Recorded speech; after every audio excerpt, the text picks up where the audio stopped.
Olá, muito bem-vindo ao canal da Igreja Ágatos. Meu nome é Atlas, eu sou o pastor da igreja e hoje a gente tem aqui a grata honra de receber aqui o Geleia. Ele vai ser o nosso entrevistado nessa noite. Quero convidar você a acompanhar essa entrevista, acompanhar essa transmissão. Já aproveita, se você ainda não é inscrito no canal, se inscreva no canal, compartilhe o que você vai ouvir.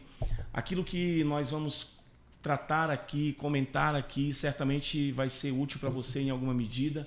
Por isso eu te aconselho a permanecer aí, pegue sua caneta, tem boas ideias. Um bom negócio, eu sempre digo que ele começa com uma boa ideia. E Deus, ele tem ótimas ideias para fornecer para os seus filhos. A temática que nós vamos tratar são empreendedores do reino.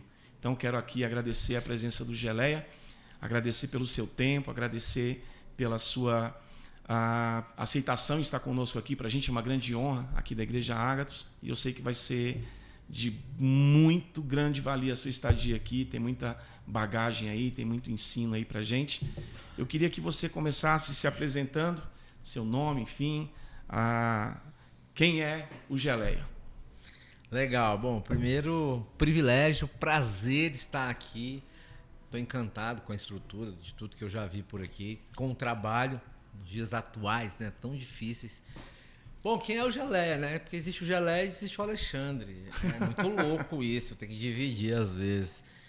Meus meninos lá em casa preferem que eu seja o Geleia, diz que o Geleia é mais legal do que o Alexandre.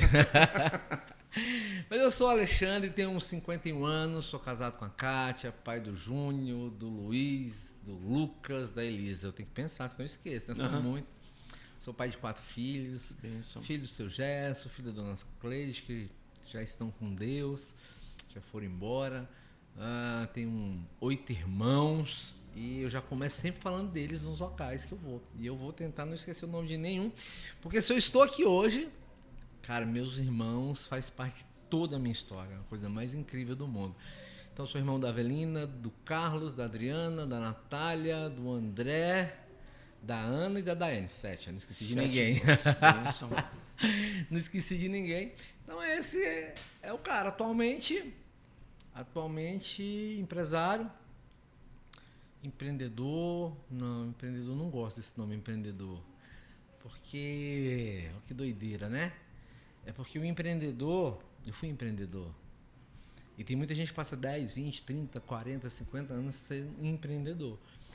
E o empreendedor é legal, ele começa sendo empreendedor, que é o cara que compra, que vende, que abre a loja, que fecha, faz limpeza, ele faz o marketing, ele faz tudo.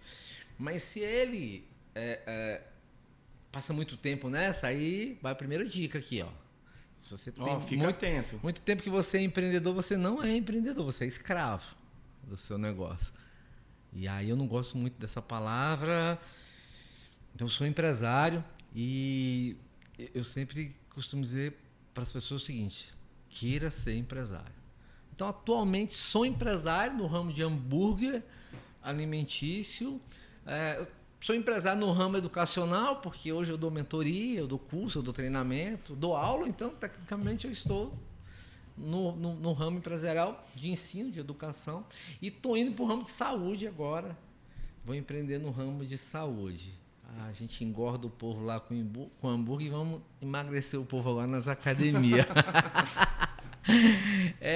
Estou entendendo uma tendência, entendi essa tendência, tem mais de ano que eu estou estudando, e aí eu decidi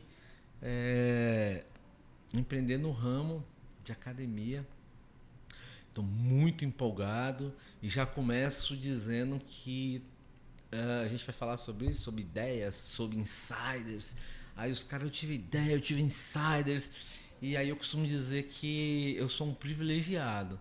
Que quando eu resolvo pedir ajuda pro meu chegado, que é o meu pai celestial, meu pai, meu brother, meu Amém. Camarada. Amém. E aí de vez em quando eu tô sentindo que a coisa não tá caminhando bem, aí eu paro, aí eu vou lá pro monte, ando de joelho. Não, mentira, não tem nada disso não. Eu só olho pro céu e falo: pai, eu preciso de uma inspiração. E é incrível, viu, pastor? É a jato. Coisa acontece, e aí Deus botou no meu coração essa história de academia, saúde, e a coisa tá fluindo bem, vou falar disso daqui a pouco. E é isso. Então, esse é o Alexandre. Como surgiu essa marca, a marca Geleia? Eu acredito que o empresário, ele é um visionário. Ele é uma pessoa que tem uma visão, né? Como você bem acabou de dizer, o empresário, ele precisa ter uma visão muito apurada para as tendências, né? Está acontecendo. O que vai acontecer. Exatamente. Então, eu conecto isso muito com um empresário nascido de novo, cheio do Espírito Santo. Ele tem percepções no seu coração, ele tem percepções, ele tem ideias, ele tem uma visão que eu acredito que seja, assim, uma visão diferenciada. De onde surgiu essa marca Geleia? Eita, então se prepara, vão ser muitas horas. Mentira, vai ser rapidinho. Gente, eu fui ser taxista aos 18 anos e quando eu cheguei no táxi, eu cheguei num Fiat 147. Então era um carro que não tinha muitos na praça. Quando eu cheguei, os caras viraram para mim e falaram assim: "E aí, como é que você tá? Tudo bem?" Eu falei: "Tô bem, tô legal. Então, eu sinto muito pelo seu pai e tal." Eu falei: "Sente o quê, cara? Você não é filho do Geleião?" Eu falei: "Não sou filho do Geleião." Quem era o Geleião? Era um taxista que era bem grande, bem gordo, e ele rodava no Fiat 147, ele tinha morrido, sei lá, uma semana antes. Aí, de repente, eu entro na praça com o Fiat 147, os caras acham que eu sou filho do Geleião. Aí começa a me chamar de Geleinha. Eu fiquei bravo, fiquei pé da vida, aí não teve jeito, pegou. Aí rapidinho era Geleinha, eu comecei a engordar, virou Geleia, e aí eu saí da praça de virar Geleião, mas não teve jeito. Depois eu virei Geleião, fiquei bem grandão, né? Uhum. Tem até no meu Instagram aí uns vídeos bem grande. Então daí veio o apelido. Então eu fui taxista durante 5 anos e as pessoas me conheciam como Geleia. Aí quando eu saí, eu fui ser DJ. DJ Uau. Geleia. Uau. Aí depois, nesse meio tempo entre ser DJ, produtor de festa, eu montei uma agência de turismo. Eu tinha 23 anos e fui fazer umas excursões. Fiz excursão para praia, excursão para jogo, para Vasco e Flamengo. Eu fiz uma excursão pro show dos Rolling Stones no Rio de Janeiro. Eu tinha 23 anos, levei 2 ônibus lotados. E aí chamava Geleia Tour. Aí não teve jeito.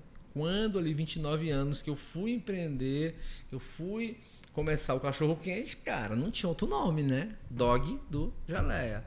E eu fiz tudo tão inconsciente, digamos assim, e ali eu não sabia, anos depois, estudando, aprendendo, o valor que aí hoje está muito na moda. Você vê todos os coaches, todos os palestrantes falando que chegou não é a era das marcas, e sim das pessoas. Aí você vai na palestra, paga uma grana, o cara tá falando lá, aí começa a citar uns casos, por exemplo, da CIMED e outros cases de sucesso que o dono tá maior do que a marca. E aí a gente aqui, meio que o dono, aqui o Geleia e a marca, tem horas que eu percebo que o Geleia, a pessoa, é maior do que a marca. E aí digo também, já fiz essa análise, tá? E se o Geleia morrer, Geleia Burger acabar, aí o Geleia que acaba, pessoa. O Geleia palestrante, o Geleia investidor, o Geleia professor. Porque uma coisa depende da outra. Então começou aí. E eu fiz tudo inconsciente. E hoje o que eu ensino para as pessoas seja consciente, seja intencional. Vai criar uma marca? Peraí, vamos analisar o que essa marca vai ser daqui 20 anos? Vamos chamar de que esse negócio aí? E aí eu quando pego projetos do começo, eu sempre interfiro no nome que vai ser, e vira e mexe a gente muda o nome de negócios que a gente ajuda, porque eu aprendi que já são 21 anos de Geleia, mas parece que foi ontem. E nós, brasileiros, temos um péssimo hábito de não planejar o futuro, de não ter planos para curto prazo, médio prazo, muito menos para longo prazo. Eu também não tinha. E tenho certeza que Deus foi me conduzindo. Não foi do meu coração as coisas que foram acontecendo. E hoje eu vejo plenamente o agir de Deus desde o começo, desde a escolha do nome, desde o apelido. Agora, engraçado, o que você fala na sua fala, taxista, depois você trabalhou com turismo, fazendo viagens, né? E depois você caminhou para para a área alimentícia. Isso. Hot dog, né? Isso, cachorro-quente. Hot cachorro-quente. Engraçado, a impressão que tem é que você precisa desenvolver aquilo que você se identifica. Seria isso? O empresário, ele cresce naquilo que ele se identifica. Porque, por exemplo, se você tivesse se identificado na área de turismo, se você tivesse se identificado, você teria se desenvolvido nessa área, estudado sobre essa área, observado a tendência do mercado dessa área. Mas como você se identificou na área alimentícia, parece que você colocou não apenas intenção, mas intensidade. Ou seja, você foi intencional, mas você colocou intensidade nessa sua inclinação para a área alimentícia. Porque a Dog do Geleia hoje é uma marca conhecidíssima em Brasília, é uma marca queridíssima em Brasília. Eu diria que a marca Dog do Geleia, ela se identifica com Brasília, como outras marcas, mas Dog do Geleia se identifica com Brasília. Será que é isso mesmo? Exatamente. Na nossa época, não sei nem se os estudantes hoje usam, né? Mas na época de escola, tinha aquela lupinha para você estudava, se eu não me engano, aula de química. Vou arriscar, então tomara que eu tenha acertado. Faz tanto tempo isso. E aí tinha aquela lupinha. Aí você pegava aquela lupa e botava no sol, e botava numa folha seca ou num papel, o sol batia e ali você dava uma certa distância, não acontecia nada. Mas quando você chegava mais perto, você focava, o raio passava pela lupa e queimava o papel. Você lembra disso? Na escola? Sim. Então, tudo que você foca, expande. Ponto. Acabou. Então, é assim na sua saúde, é assim no seu casamento, é assim nas suas amizades, é assim no seu conhecimento, é assim no seu treino. Quando você foca, naquilo ali expande. E aí, por uma necessidade, essa semana alguém me perguntou por que eu comecei o Dog do Geleia. Eu comecei por necessidade. Mas sempre eu fui muito intenso, é exatamente o que você falou. E tudo que eu resolvo fazer, eu faço com intensidade. Às vezes até demora um pouco para resolver fazer. Mas se eu falar, vou fazer, esquece, acabou. E aí eu falo para mim, ainda falo para os outros. Que é justamente eu me ter aquele compromisso, não só comigo, mas com os outros. Eu vou fazer. E aí eu faço. Engraçado Engraçado que você que está nos assistindo, talvez você tenha uma ideia, uma vontade, mas você não tem atitude. Eu já ouvi muitas pessoas falarem assim, poxa vida, eu tenho vontade de começar tal negócio, eu tenho uma percepção no meu coração de que se eu fizesse trabalhasse com uma determinada área do mercado, eu conseguiria expandir. Você acha que falta atitude? Você acha que falta atitude para empresariar? E aí agora eu quero trazer para esse público, para o público cristão. E por que a pergunta? A pergunta se dá exatamente por isso. Você é um evangélico, pai, você tem filhos, você vem de uma família e associar tudo isso ao mundo empresarial. E você perceber no seu coração, Deus me chamou para ser um empresário. E por meio do meu negócio, eu tenho acesso a várias camadas da sociedade. Né? A minha pergunta, então, Geleia, é essa. Você acha que falta atitude para homens e mulheres cristãs começarem o seu negócio? Então, vamos lá. Vamos entender. Eu sou de uma família de 8 irmãos. Certo? 6 são funcionários públicos. Uau. Não, 5 são funcionários públicos. Uma é consultora de negócios, já fui empresária, hoje ela é consultora e treinadora. E eu tenho uma missionária. Então você percebe que em 8 filhos nós temos aqui características totalmente diferentes. Correto. Pronto. Meus 2 irmãos já aposentaram, minha irmã também já aposentou. Aposentaram e não estão empreendendo. O que eu tô querendo dizer para você? Eu só tô confirmando o que a ONU diz. Olha esse dado. 95% das pessoas no mundo nasceu para empreender. 95% das pessoas no mundo não nasceram para empreender. Não nasceram. Não nasceram. 5% nasceram. 5% nasceram. Então vamos lá. 5% nasceu para comandar as outras pessoas. E não tem problema ser comandado. Não tem problema ser comandado. Então tem pessoas que não têm perfil. Às vezes eu estou lá na loja e tem um gerente muito, muito, muito bom. Eu quero que ele seja meu sócio. Eu quero que ele assuma uma loja e ele fala assim, não. Aconteceu recente agora. Um pediu demissão, inclusive um gerente muito bom. Ele saiu, foi trabalhar em outro lugar. E hoje ele fez uma postagem no Instagram dele, inclusive, e ele fala lá, empreender não é para todo mundo. Não. Olha que doideira. Então qual é o grande lance? A pessoa tem que se conhecer. Aí nós estamos passando por um problema de identidade no mundo. As pessoas não sabem quem são. As pessoas de manhã é uma coisa, à tarde é outra. Então, o grande lance que você tem que entender que você não nasceu para empreender. Você pode ser um grande médico, um grande advogado, um grande diretor de logística. Eu estava vendo o salário dos caras que tem apenas um curso técnico no Porto de Santos, que cuida de logística, salários altíssimos, salário de 50 mil, 60 mil, 70 mil por mês. E eles trabalham para outras pessoas. Então não tem problema você trabalhar para outras pessoas, mas você tem que se qualificar, seja para ser empresário, ou seja para ser um bom funcionário. E agora o problema que eu vejo nessa geração e um pouco dentro da igreja são pessoas não se qualificando. Esse é o grande lance. Esses dias um chapeiro pediu conta. E o cara era um ótimo chapeiro e a gente tinha convidado ele para ele ser treinador de chapeiro. Tipo, não era supervisor, mas era um treinador, ia ganhar um pouco mais, ia trabalhar menos, inclusive.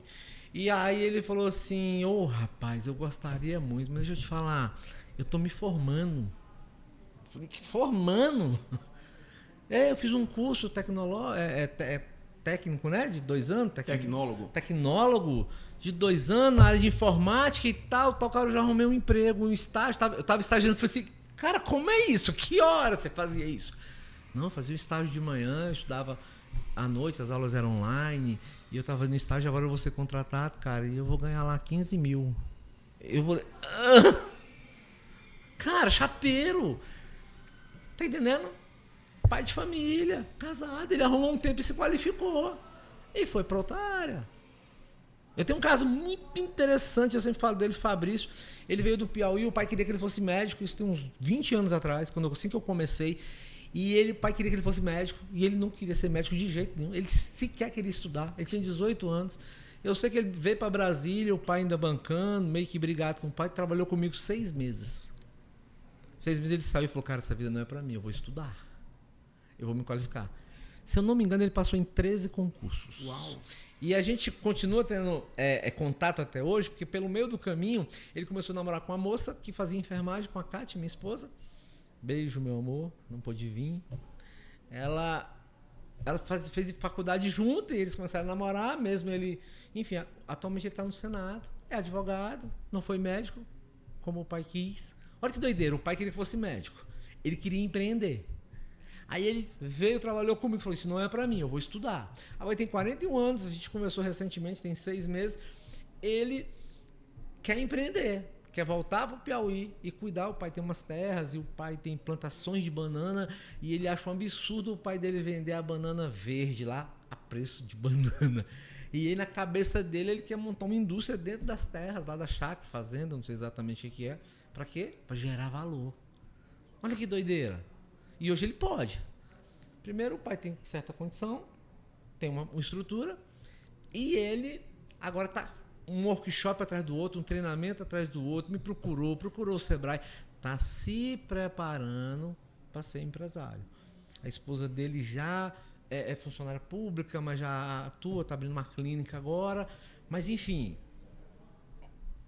ele tem perfil para ser empresário? Não. Vai ser empresário? Vai.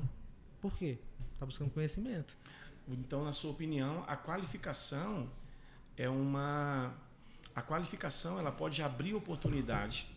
A qualificação, ela pode oferecer para a pessoa que está se propondo a ser um empresário, que está desejando ser um empresário, a qualificação ela pode ser, sim, uma grande ajudadora, né? Pelo menos uma grande auxiliadora.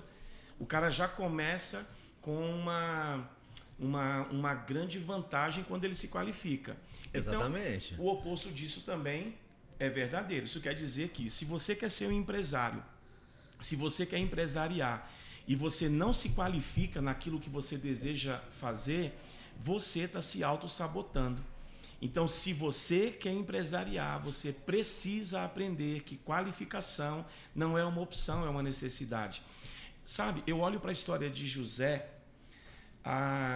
José, filho de Jacó, quando ele foi vendido pelos seus irmãos, ele vai parar na casa de um sujeito chamado Potifar.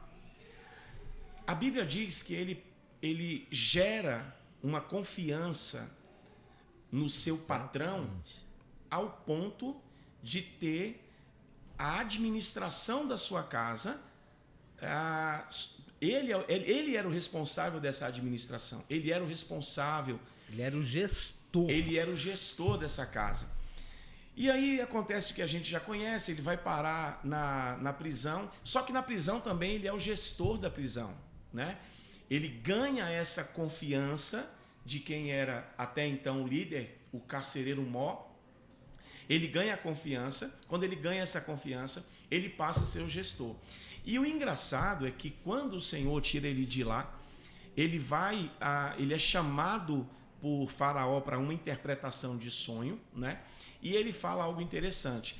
Ele diz para Faraó: Faraó, olha, se provenha de um homem sábio. E ele dá os detalhes do que esse homem sábio devia fazer. Naquele dia, Faraó abriu um concurso com uma vaga. E naquele dia tinha preenchido. Simples assim. Simples assim. A minha pergunta diante desse cenário, né? Pegando essa alusão, pegando essa comparação. Hoje, você acha que é fácil para o empresário confiar? Você acha que existe uma crise de confiança empresário, empregado, empresário? Como é que você enxerga esse panorama? E depois dessa pergunta eu tenho uma outra pergunta. Quando a pessoa... Eu perguntei para um empresário há uns 18 anos atrás. Eu tenho 21 anos que eu tenho Geleia. Eu tinha uns 3 anos, eu era um burro de carga, né, na minha empresa. Eu acordava às 7 da manhã, saía de casa às 8 e voltava 1, 2 da manhã. Então eu passava o dia todo na rua, eu abria a loja, fazia compra, eu limpava, enfim. Já tinha algumas pessoas que me ajudavam, mas eu achava que eu fazia tudo. E eu tive a oportunidade de conversar com um empresário no Gama, que ele tinha vários supermercados. Naquela época ele tinha 25 supermercados. E eu tive uma oportunidade de perguntar para ele qual que era o segredo para ele administrar tudo aquilo ali. E ele falou assim: simples demais. Contratar pessoas melhores do que eu. O empresário está sempre atrás de confiar em alguém. Nós empresários estamos desesperados, olhando para as pessoas e dizendo: eu quero confiar em você. Eu quero entregar o meu ouro para você me ajudar a multiplicar. Então, da parte do empresário, não falta confiança. Muito pelo contrário. A gente tem tanto...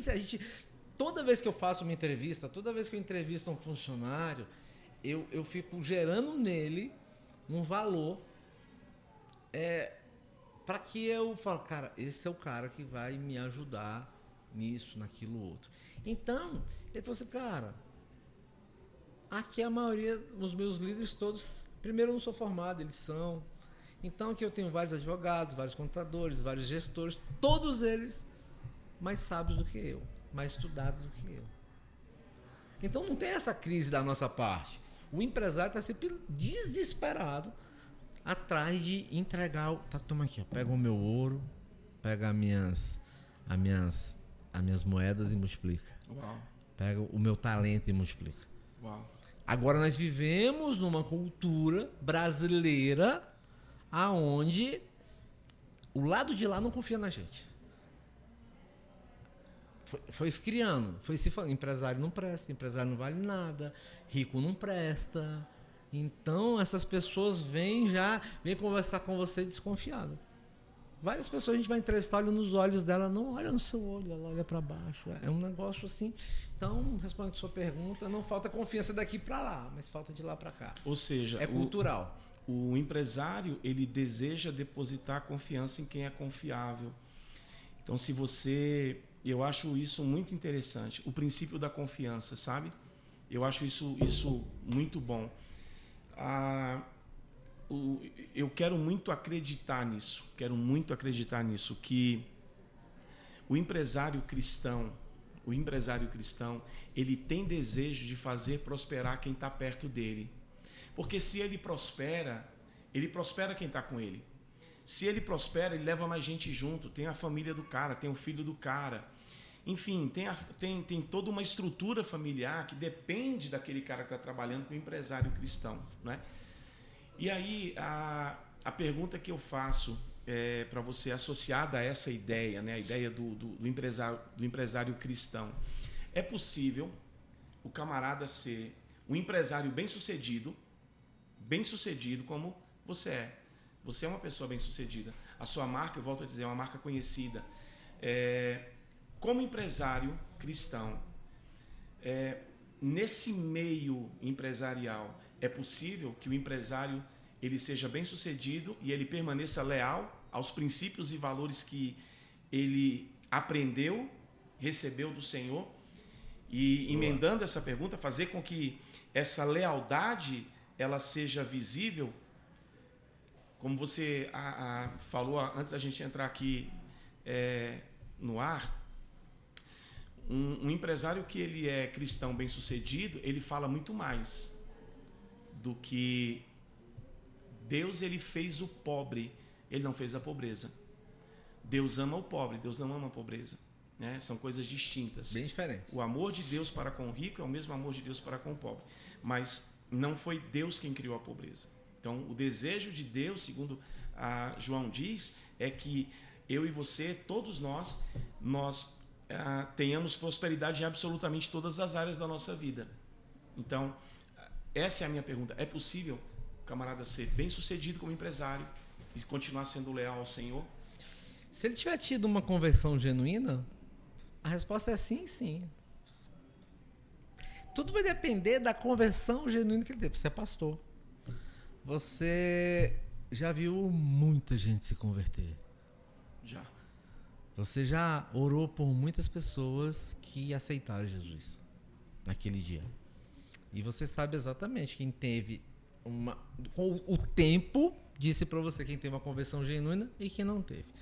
Hoje eu vi uma postagem no Instagram de um amigo que a casa dele sempre foi palco de bebedeira, de cachaça, de jogo, de festa. E eu vi um evento na casa dele hoje com os irmãos da igreja dele. Mora numa casa boa ali, com piscina e tal, aqui na Ponte Alta.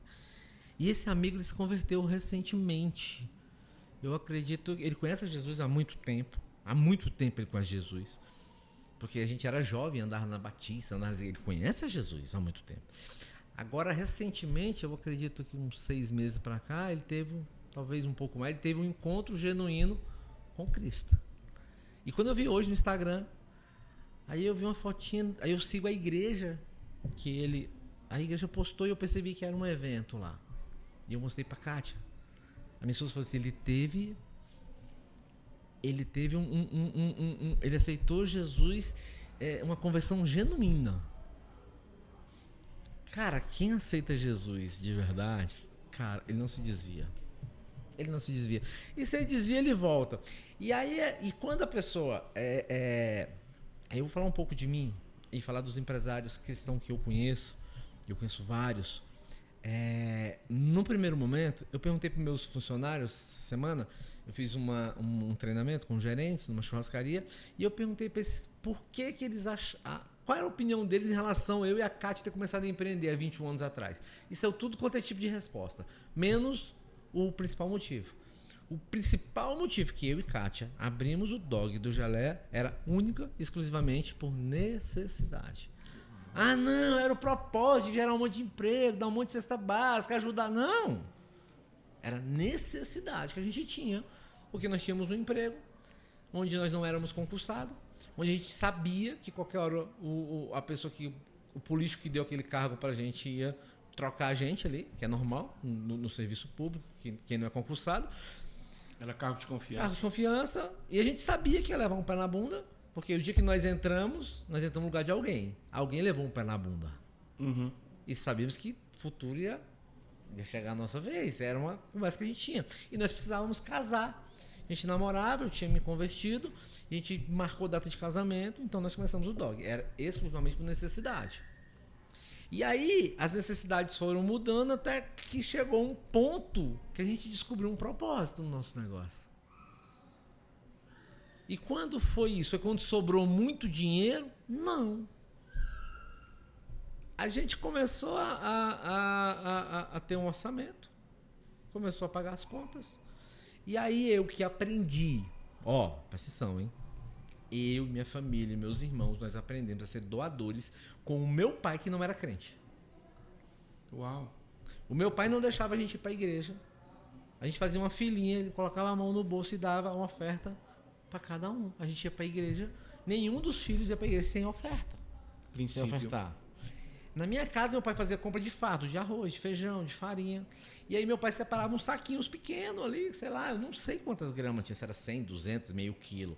Mas todo mundo, porque naquela época as pessoas batiam na porta para pedir. Sim. E nós abrimos a porta da nossa casa. Aliás, não tinha nem porta, era uma muretinha bem baixinha, a pessoa batia a palma, você botava a cara na janela ou na porta, era alguém pedindo. Uau. E lá em casa não tinha, nós éramos obrigados, ensinados, se alguém bater na nossa porta, nós vamos lá na despensa e pegamos e damos. Hoje é despensa, na época era só um armário. Era. Hoje a gente tem despensa em casa. E esse dia eu falei despensa, minha irmã não era despensa, era só um armário de aço onde ficavam as comidas. Então nós aprendemos com meu pai. E aí eu não precisei ficar rico, eu não precisei ganhar muito dinheiro para repartir também o que eu ganhava. Aí ali a gente começou a entender do propósito do Geleia Burger. Então hoje nós ajudamos algumas instituições e ajudamos algumas pessoas físicas que estão no campo. Ajudamos alguns missionários fisicamente e ajudamos instituição. E é tão engraçado isso que ano passado, por exemplo, eu falei para minha mulher, vamos desacelerar?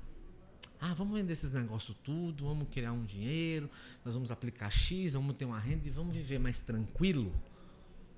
Aí minha mulher, legal, bacana, poxa, muito legal, isso é bom, né? A gente vai ter menos dor de cabeça, a gente vende tudo e vive de renda. Mas e as cestas básicas? E as pessoas que a gente ajuda? Essa renda que você planejou que nós vamos ganhar para ficar à toa, dá para continuar ajudando que a gente ajuda? Aí eu nem respondi, né? Falei, então bora continuar empreendendo, porque não dá. O que eu ainda tenho, se eu vender tudo, a gente vai viver bem, mas não vai... E a gente começa a perder o propósito. Então hoje o que me motiva? O que motiva a Kátia? A gente empreender, a gente crescer, ir para cima. Porque ser empresário, deixa eu te falar, pega essa, ser empresário, anota essa. É ter problema todos os dias. Presta atenção. Ser empresário é ter dor de cabeça todos os dias. Isso é ser empresário. Então era melhor você não ser. Cara, era muito melhor ter um ótimo emprego. E você ia ter menos problema. Mas aí vem. E eu faço o que com o propósito? Então o propósito não está escrito, o propósito não foi meu pai que falou, não foi a minha mãe. Eu e Kátia, como casal, como empresário, nós descobrimos o nosso propósito, que foi algo enraizado no meu coração e no coração dela. E a gente ama dar, a gente ama abençoar. E o que é legal nisso, que a gente está ensinando para os meninos. Eu vou ter que arrumar dinheiro trocado, porque a minha pequena de 4 anos e meio, a gente vai sair pro culto, ela, mamãe, oferta. E a gente se vira, tá tendo dinheiro lá em casa para dar o dinheiro para ela levar para a salinha, para ela ofertar. Os meus meninos é uma coisa incrível. Esse dia o meu menino de 14 anos me chamou a atenção. Falou, pai, o senhor não anda mais com dinheiro no carro.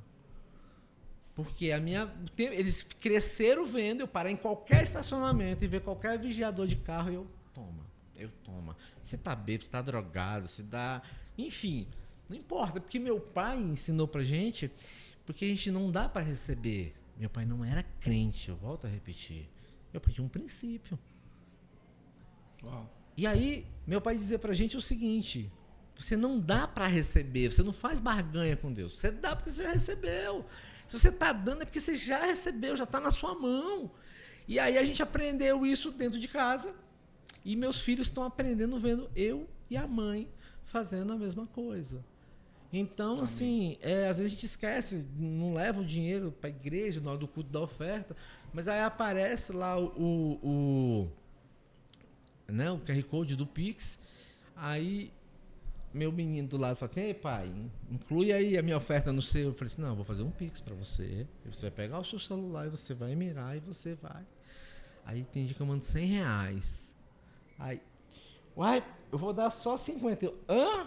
Ah não, pai, não, beleza. Então assim, a gente vai, eu tô ensinando de uma forma bem diferente. Ensinando o princípio. Do que meu pai ensinou e a gente fala o tempo todo pros meus meninos o porquê. O porquê que a gente está empreendendo, porque a gente está abrindo mais coisas, porquê que a mãe trabalha tanto na parte financeira, administrativa, porquê que eu trabalho tanto, porquê que eu continuo estudando, porquê que eu viajo para conhecer coisas. Porque a gente já não trabalha, para sobreviver a gente tem. Então, para comer e esperar a volta de Cristo, tá tudo certo, a gente já tem. Amém. Mas a gente acredita que a gente tem um papel importantíssimo no reino. E eu costumo dizer que é mais fácil, né? Cara, é muito mais fácil você comprar a verdura de uma sopa do que ir lá fazer e distribuir a sopa. Então, eu penso assim. Então, eu congregava em igreja com o pastor Natanael e eu achava muito legal. Curso de missões, ele falava assim, gente, a nossa parte é a mais fácil. Difícil é os missionários que estão lá na África. Difícil é os missionários que estão lá na Ásia. Difícil é os missionários que estão lá na Índia. No caso, na Índia, quando ele falava, era minha irmã que estava lá. Para eles, lá, a gente só vai botar a mão no nosso bolso e dar algo que nós já recebemos. Então, eu costumo dizer que a minha parte no reino, no corpo de Cristo, é a mais leve, a mais suave. Eu não preciso tocar, eu não preciso cantar, eu não preciso ensaiar, eu não preciso pregar, eu não preciso ir de madrugada na rodoviária pregar a palavra. E tá tudo certo. E eu sou muito feliz com a graça que Deus me deu, porque a minha é mais leve. Eu acho a mais leve.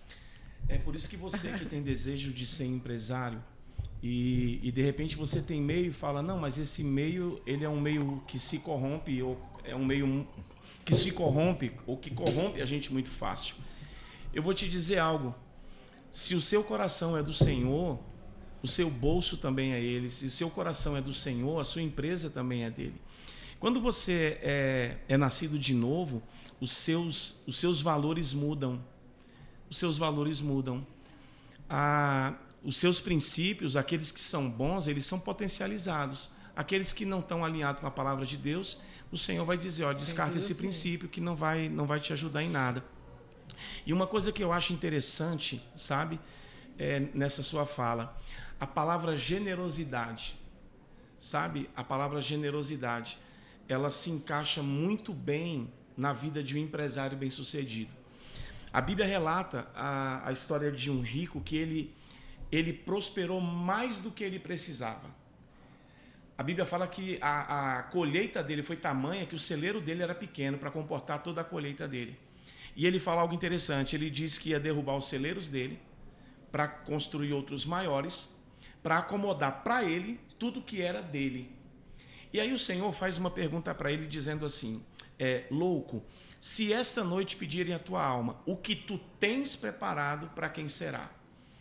Eu vejo que uma maneira de um empresário se manter bem-sucedido, e lógico, eu estou falando de cristãos, mas entenda, Deus respeita princípios, Ele abençoa princípios. Seja um empresário não nascido de novo, seja um empresário nascido de novo, se ele aplica o princípio da generosidade na vida dele, ele vai colher o fruto desse princípio. Porque Deus não quebra princípio que ele mesmo estabeleceu. E eu acho interessante que esse camarada, ele diz, eu vou derrubar os meus e vou construir outros maiores para os meus. E o Senhor fala assim, o que você tem preparado para quem vai ser? Parece que a generosidade, ela dialoga muito no seu coração. A generosidade, ela fala muito, porque você fala bem, colocou muito bem exposto.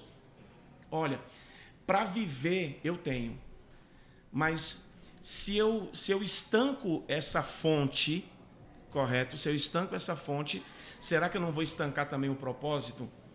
E eu vejo que o empresário cristão, ele é um dispenseiro do reino. Ele é um dispenseiro do reino. Você acha, no seu conceito, a generosidade, ela deve sim fazer parte, não apenas do cristão em si, mas da vida empresarial? Ou você acha que não?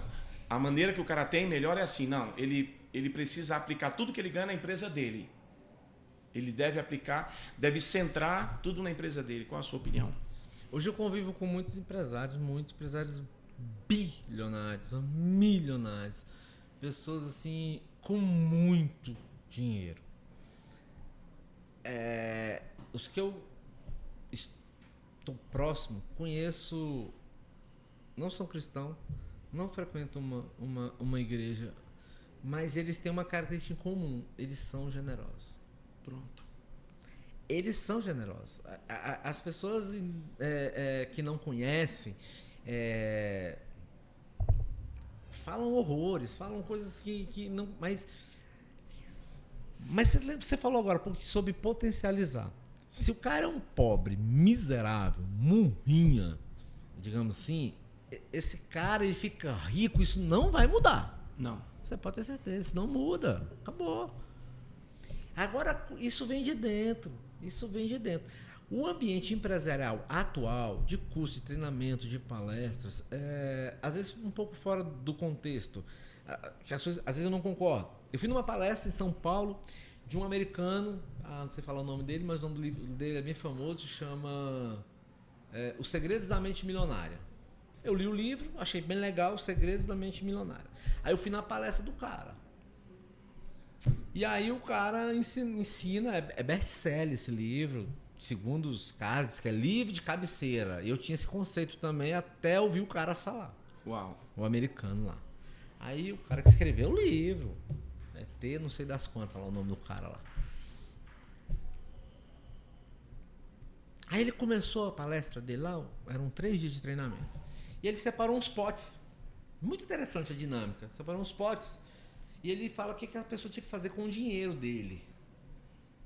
Aí ele fala tantos por cento para investir, tantos por cento para o lazer, tantos por cento para o básico e tal. Aí eu fui vendo. Já estava em 95%. Aí ele falou que 5% era para... Ele chamou de caridade. 5%. Ele falou de caridade. Cara, sabe quando ele falou aquilo? Aí eu falei, não, vou esperar mais um pouco. Mas assim, acabou. Para mim o evento acabou, ainda era no primeiro dia. Eu paguei caro, paguei hotel, paguei passagem, tava eu e Cátia. Cara, eu não voltei mais no evento. Porque aquilo ali não condizia comigo, entendeu? Por Não quê? dialogava com você. Não dialogava comigo. Mas deixa eu falar algo pra você. Deixa eu falar algo pra você. Eu não tô falando mal do cara, nem do livro, nem do livro é incrível. Mas tem pessoas que frequentam igreja, sentam na cadeira, usufruem da palavra, dos ensinamentos, da comunhão, do telão e sequer dão 5% do que ganha. Uau.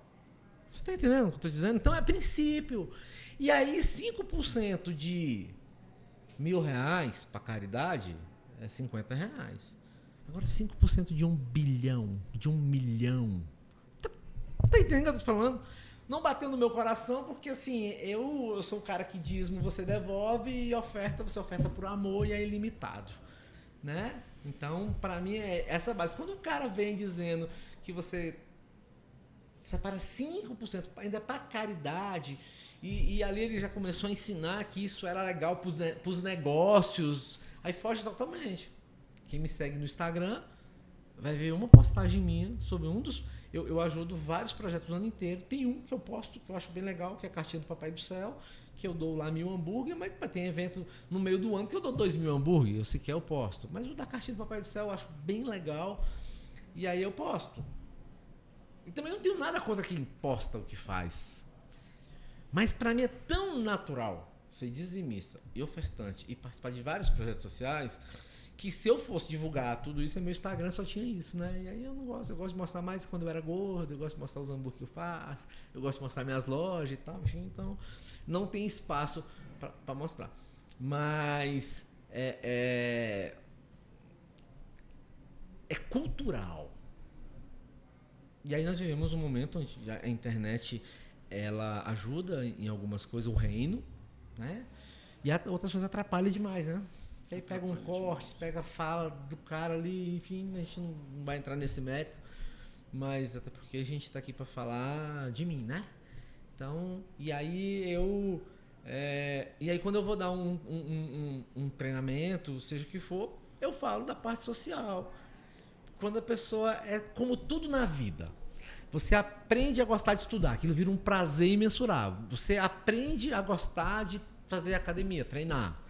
Aquilo te dá um prazer. Quer me deixar irritado? É só eu não ir pra academia agora. Olha que doideira. Eu já pesei 160 quilos, fui obeso, passei anos na academia falando que odiava a academia. Passei anos sem ter resultado. Eu odiava, eu falava. Eu treinava com o personal, era de 8 às 9. Eu chegava 8h15, dava 15 para as 9, eu dizia que tinha que ir embora. Cara, hoje eu chego na academia 7 e pouco, vou ali, o horário do personal é 8 horas. Quando dá, faltando 1 minuto, eu olho para ele, tá com outro aluno, eu... Bora? Uau! E aí eu falava que não gostava. Não tinha resultado. Então,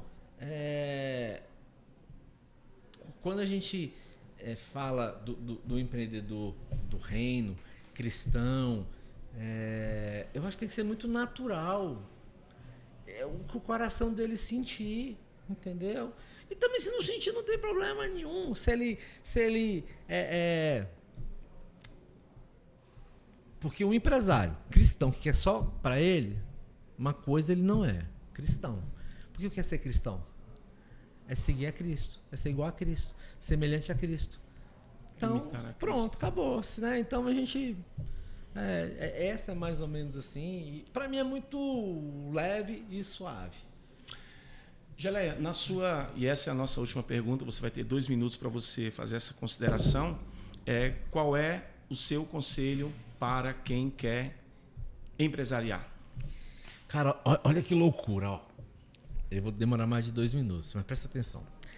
Há 21 anos atrás, quando eu comecei, que eu queria conhecimento, eu tinha que ler livros e mais livros, tinha que viajar para ir para o workshop, eu tinha que ir para o Sebrae e passar um dia inteiro estudando para me ter conhecimento.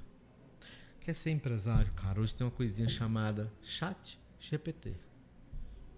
É a coisa mais incrível do mundo. Se eu colocar aqui agora o que eu preciso para ser empresário... Pronto. Se eu colocar aqui agora, eu quero ser empresário no ramo de caneca. O que eu preciso fazer? O ChatGPT começa. Cara, o negócio é muito, muito louco. Então, qual que é o conselho hoje? É o mesmo de 20 anos atrás, 30 anos atrás. Estudar, pesquisar, conversar. Só que hoje é muito mais fácil. Porque você tem um passo a passo aqui. Exato. Gratuitamente. Exatamente. ChatGPT. Pronto. Qual o conselho que eu dou para os jovens? Tá aqui na palma da mão, todo mundo tem um celular. Veja bem. Um colega queria recentemente montar um negócio para a mulher dele. A mulher dele cozinha muito bem, faz bolo maravilhosamente bem. Um dos melhores bolos que eu já comi na vida. É salgadeira, é boleiro. Ele queria montar um café. Aí ele começou a conversar comigo. Ele vai descobrir agora, depois que ele assistir. Ele conversando comigo na esteira da academia.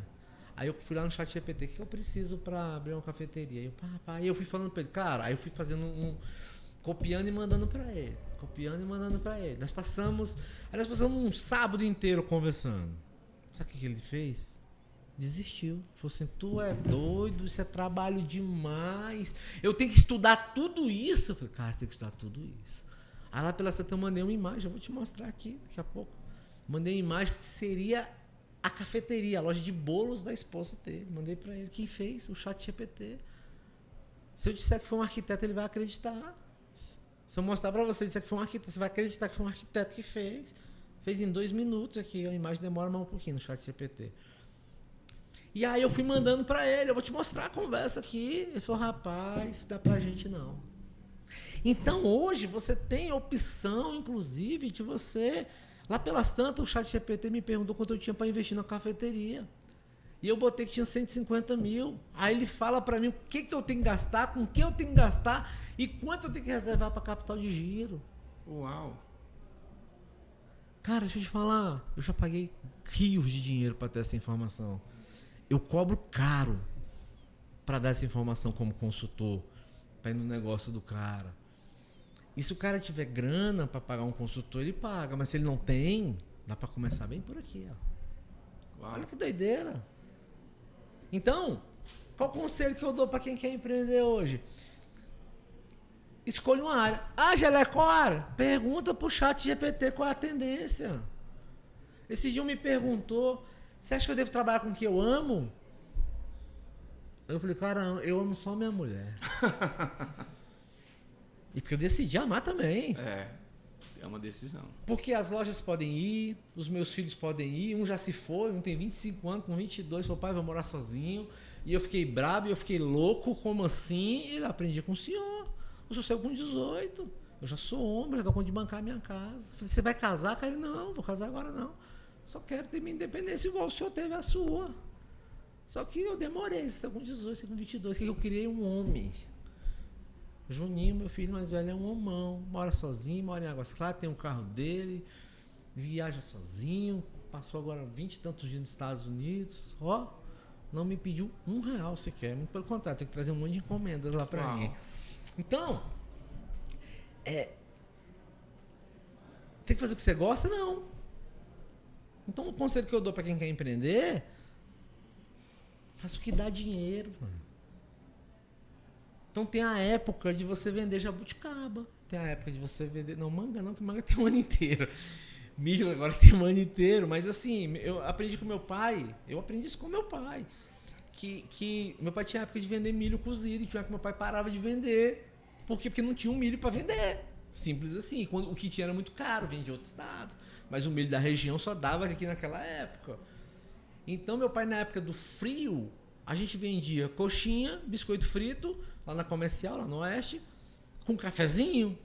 Na época do calor, vendia a mesma coxinha, o mesmo biscoito, com suco. Aprendi isso com meu pai. Mas tudo bem, você está com preguiça de pensar? Você nem procurar no Google. O Google dá mais trabalho. Você vai procurar no ChatGPT. E aí, só não empreende hoje quem não quer. Ou quem acha que não é para ele, tá tudo certo. E tá tudo bem. Não tem problema. Então, ser empresário hoje, você tem... Eu vi essa expressão há muitos anos atrás, eu gosto de usar ela, que é o seguinte, na vida, ou você vai comprar a hora das outras pessoas, ou alguém vai comprar a sua hora. Então, quem compra a hora do funcionário público? O Estado. E tá tudo certo. Então, se eu tô aqui hoje e minhas coisas estão rodando lá, é porque eu tô pagando a hora de um monte de gente para trabalhar para mim. E tá tudo certo. E não tem problema nenhum. Então, aí eu gosto de falar para jovem, né? Que falar com velho é cabeça dura. Eu sou de 50 anos, eu sou cabeça dura. Eu tenho um supervisor de 30 e poucos anos, ele fala as coisas para mim, eu falo para ele, não vamos mexer com isso não. Ele já sabe que daqui 2 dias eu vou dizer, então, Wagner, veja bem, eu acho que você tá certo. Porque velho é cabeça dura. A nossa geração, a geração do meu pai então, do seu pai, misericórdia.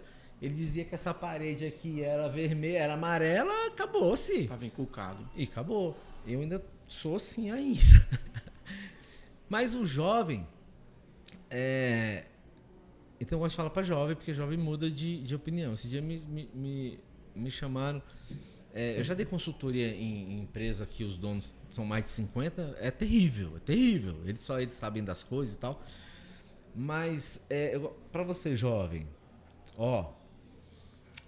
se a onda é fazer garrafinha, faça garrafinha. Se a onda é fazer caneca, faça caneca. Se a onda é criar jogos online, crie jogos online. Se a onda é você ser videomaker, então se você tem habilidade para aquilo, acabou. Amém. Agora, meu filho esteve lá em casa, o Júnior. O Júnior é formado em marketing, né? E ele vai fazer um curso de TI. E eu falei, Júnior, você tem habilidade? Ele falou, ai, pai, tu me ensinou a vida toda que a gente faz o que tem que ser feito.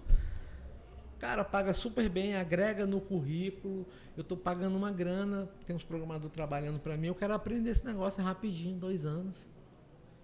Então, jovem, quer ser empresário, meia idade quer ser empresário, cara coroa igual eu quer ser empresário. O segredo é fazer o que tem de ser feito. Eu acho que é mais ou menos isso aí. Amém. Geleia, muito obrigado pela sua participação, muito obrigado por tudo que você nos ensinou. Sua vida de fato é uma inspiração. Tudo aquilo que você agregou hoje de informações, eu acredito também que para quem nos acompanhou até agora, apure tudo, ouça tudo que você ouviu até aqui e filtre aquilo que de fato é interessante para você. Tem muita coisa boa aí nesse conteúdo. A gente está chegando ao final do nosso podcast. Se inscreva no nosso canal, curta e compartilhe. Esse podcast foi transmitido aqui pela Igreja Ágatos. Ágatos é uma boa escolha, nós escolhemos por Cristo. Faça você também a sua melhor escolha. Deus te abençoe, muito obrigado pela sua companhia até agora também. Logo, logo esse vídeo vai ser publicado. Geleia, mais uma vez, muito obrigado. Eu que agradeço. Muito obrigado. Feliz. E você que ainda não experimentou o hambúrguer do Geleia, você não sabe o que você está perdendo. Deus te abençoe, em nome de Jesus. Deus abençoe você, em nome de Jesus. Até a próxima, até o próximo podcast. Valeu, até o